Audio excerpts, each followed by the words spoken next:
अनुराग, अब यहाँ पर जनरल रावत का पार्थिव शरीर लाया जा रहा है। ये वाहन फूलों से सजा हुआ पूरे सैन्य सम्मान के साथ अभिजीत ये दोनों ओर से ट्रैफिक को रोक दिया गया है और अब जनरल रावत का पार्थिव शरीर जनता के जनरल, देश की सेना के सबसे बड़े अधिकारी जिन्होंने देश की सेना के आधुनिकीकरण में सबसे बड़ी भूमिका निभाई, अब यहाँ पर वाहनों का रेला आना शुरू हो चुका है और यहाँ पर अब उनके पार्थिव शरीर को लेकर आया जाएगा।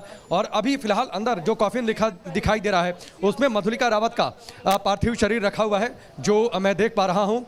फूलों से सजा हो ये वाहन और ठीक उनके बगल में जनरल बिपिन रावत का पार्थिव शरीर रखा हुआ है अनुराग। और यहाँ पर एक अलग तस्वीर है, जितने जवान यहाँ पर मौजूद हैं, सेना के जवान, दिल्ली पुलिस के जवान, सबके चेहरे पर एक अलग खामोशी।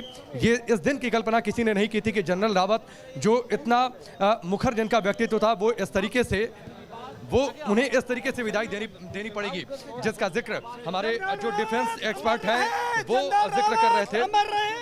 और यही वजह है कि आप देखिए यहाँ पर जनरल रावत अमर रहे, इस बात के नारे लग रहे हैं पूरे सैन्य सम्मान के साथ। अब से थोड़ी देर बाद ठीक 11 बजे यहाँ पर आम लोग उन्हें श्रद्धासुमन अर्पित कर पाएंगे। हर आंखों में मोती हैं, अश्रु हैं। वजह यह है कि लोग अपने जनरल को प्यार करते थे, श्रद्धा सुमन उन्हें चढ़ाने के लिए लोग बेताब हैं, एक झलक पाने के लिए लोग बेताब हैं। लोग यहाँ पर पहुँचना शुरू हो गए हैं, आंखों में आंसू हैं, लोगों के दिल उमड़ रहे हैं। भारत माँ के लाल और जिनकी बातचीत से, जिनके तेवर से दुश्मनों का दिल दहल जाता था। और थोड़ी देर पहले यह चर्चा चल रही थी अनुराग की अनकन्वेंशनल जो तरीका कन्वेंशनल नहीं है, उस तरीके से जब सर्जिकल स्ट्राइक की बातचीत आई, जब दुश्मन की बढ़ती चुनौतियों की बातचीत आई, LAC पर चीन की हिमाकत की बातचीत आई, पाकिस्तान की ओर से बढ़ते आतंक के खतरे पर बातचीत आई, तो ये सवाल किया गया जनरल रावत से कि क्या हम हर बार सर्जिकल स्ट्राइक की बातचीत होगी?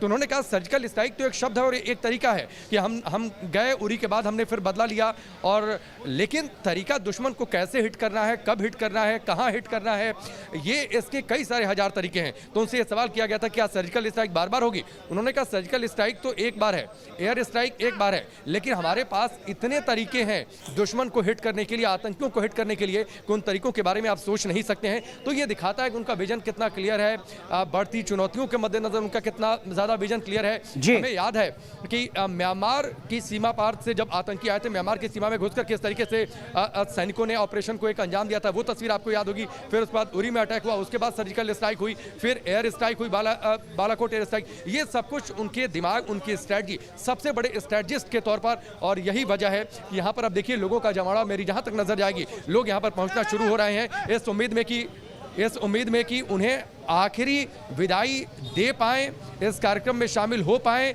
शोक का समय है लेकिन सम्मान भी लोगों के दिल में है। ये दोनों भावनाएं एक साथ हैं, इन दोनों भावनाओं का प्रकटीकरण बड़ा मुश्किल है। लोग कई बार शब्दों का चयन नहीं कर पा रहे हैं कि आखिरकार हम किन शब्दों के जरिए यकीन को शब्दों की सीमाओं में बांधा नहीं जा सकता,